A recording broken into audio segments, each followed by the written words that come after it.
मेरे साथ बाकी लोग भी हैं। असीम वकार साहब हैं। असीम वकार, प्रधानमंत्री मोदी ने आज डॉक्टर मनमोहन सिंह का 2006 का बयान कोट किया, जिसमें doctor Manmohan Singh said that संसाधनों पर अल्पसंख्यक खासकर मुस्लिमों का पहला हक है। ये काफी चर्चित बयान है। प्रधानमंत्री ने बोला कि पहला हक गरीब का है, और इस बात को आप चाहे मोदी के विरोधी हो चाहे बीजेपी के विरोधी हो, इसको कोई डिनाई नहीं कर सकता कि संसाधनों पर पहला गरीब का होना चाहिए, वो चाहे हिंदू हो, मुसलमान हो, सिख हो, या फिर ईसाई हो, या फिर किसी जात धर्म से आता हो।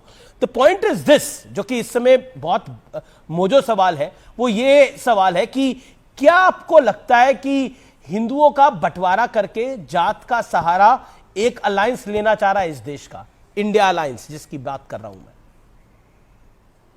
असीम वकार।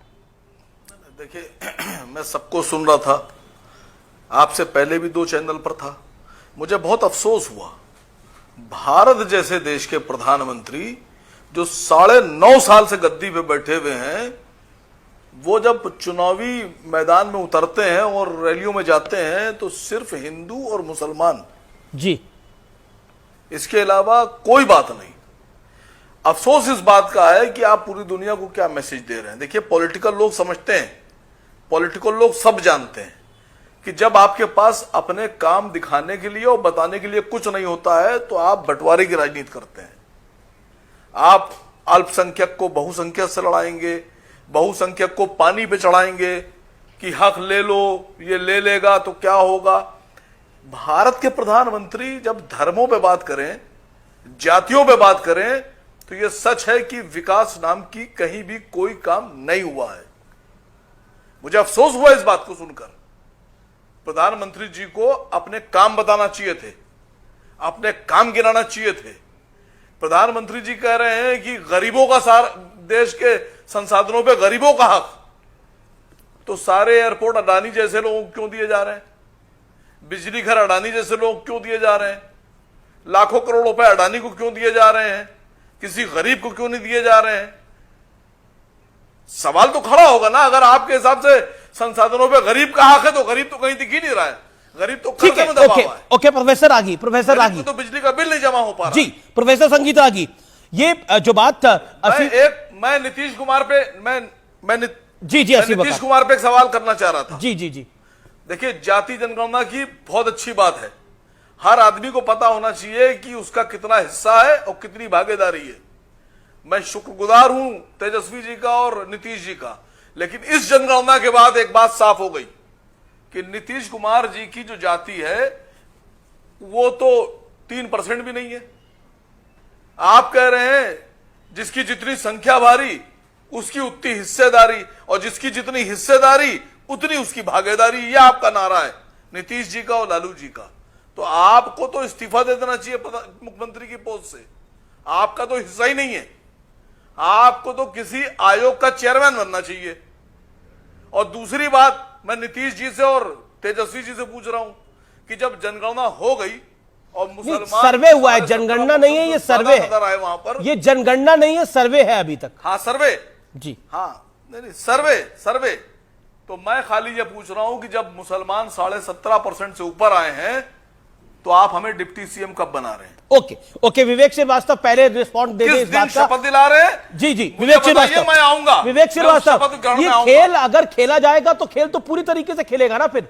अब बताइए क्या जवाब है इस बात का? नहीं, बिल्कुल खेलना चाहिए, हम तो कह रहे हैं। देखिए, सबसे पहली चीज है, वकार भाई, आपको पहले ही पता होगा कि 70 साल के अंदर कई चीफ मिनिस्टर माइनॉरिटी कम्युनिटीज के बने। अभी कब दे रहे हैं? ये सर्वे अभी का है। असीम वकार ने बड़ा मौजूद सवाल करा है अभी, है ना? हाँ तो आने दीजिए, चुनाव होगा, इलेक्शंस होने दीजिए, रिजल्ट्स आने दीजिए, क्यों नहीं होगा?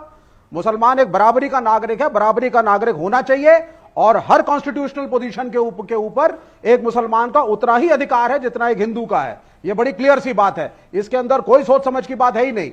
हाँ, लेकिन पॉलिटिक्स अपने तरीके से चलती है, लड़ाई लड़नी है, इलेक्शंस लड़ने हैं, तो मतलब इंडिया सरकारें बननी चाहिए। एक सेकंड, जी, असीम वकार, बड़ी क्लियर सी बात। ओके, 20 सेकंड, असीम वकार, रिस्पॉन्ड, देन संगीत, प्रोफेसर आगी जी। नहीं, देखिए, एक बड़ी प्रॉब्लम ये खड़ी हो रही है कि श्रीवास्तव जी ना आरजेडी के ऑफिशियल स्पोक पर्सन है ना जेडीयू के। मैं इनकी बात ना सुनूंगा ना मानूंगा। मैं आपसे गुजारिश कर रहा हूं कि एक टेलीफोन लगाइए किसी ऑफिशियल आदमी को और उनसे कहिए कि नीतीश जी की हिस्सेदारी नहीं है, वो इस्तीफा कब दे रहे हैं और मुसलमान को डिप्टी सीएम कब बना रहे हैं। मैं उस डिप्टी सीएम की शपथ ग्रहण में आना चाह रहा हूं, मुझे बुलाइए, मैं आऊंगा, मिठाई लेके आऊंगा। जवाब तो deputy prime minister Modi ji बनाएंगे एक मुसलमान को, यह सवाल क्यों नहीं पूछती है मैम? यह सवाल नहीं आप पूछेंगे? या तो बीजेपी उनके ऊपर क्वेश्चन आप ये नहीं करेंगे क्या? आप सिर्फ ये प्रश्न सिर्फ सेक्युलर पार्टियों के स्टेट से कर रहे हैं। नहीं, मैं नाराज नहीं हो रहा। जवाब सुन लीजिए, जवाब सुन लीजिए, आपकी कोशिश, जवाब तो सुन लीजिए सर। सेकुलरिज्म को सपोर्ट करिए, भाजपाइयों को नहीं। जी साहब बोलिए। जवाब तो सुन लीजिए मेरा। भारतीय जनता पार्टी हमारी दुश्मन है। बोलिए। वो तो साफ साफ कहते हैं कि वो हमें नहीं बनाएंगे और आप जबरदस्ती उनके पीछे घुसे जा रहे हैं। हमको बीजेपी पे यकीन नहीं है, बीजेपी हमारा खुला दुश्मन है, हमारी लड़ाई बीजेपी से। आप तो हमारे दोस्त हैं, आप तो हमारे दोस्त हैं, हमारे लिए आप जान देने पर राजी हैं, आप सब कुछ कर सकते हैं हमारे लिए, एक डिप्टी सीएम का ऐलान नहीं कर सकते। नहीं, सब चुनाव होने दीजिए। जो अल्पसंख्यकों की, जो बहुसंख्यकों के जो होगा सब आएंगे, ऐसा नहीं है। जहांगीरपुरी के बुलडोजरों के सामने खड़ा हुआ था मैं, वामपंथी हूं। सुन लीजिए वकार भाई, चाहे नहीं आप सुनिए जरा इस बात को पहले, चाहे शाहीन बाग हो चाहे जहांगीरपुरी हो, हम खड़े हुए, लड़े हम सीए के खिलाफ और इक्वल, बिल्कुल कंधे से कंधा मिला के माइनॉरिटी के साथ खड़े हुए थे। तो ये ऐसा नहीं है जो होगा। नहीं, ऑथोराइज की बात नहीं होती। देखिए आपके इन स्टेटमेंट से भाजपा को ही फायदा हो रहा है। नहीं, पर आप भाजपा को नहीं, असीम वकार को और उनके नेता को आपने इंडिया अलायंस का तो भागीदार बनाया नहीं है। आप कहते हैं ये अनटचेबल है, इंडिया अलायंस के लिए अनटचेबल है। अब आपने बोला हम डिप्टी सीएम देंगे, तो फिर तो देश में सवाल उठेगा। असीम वकार सवाल पूछेंगे, बाकी सवाल पूछेंगे, डिप्टी पीएम क्यों नहीं? फिर इंडिया अलायंस की सरकार आएगी तो क्या डिप्टी पीएम भी मिलेगा क्या? एक मुस्लिम डिप्टी पीएम भी होगा? भाई अब कोई रेस्ट्रिक्शन नहीं है, कोई रेस्ट्रिक्शन नहीं है किसी के ऊपर।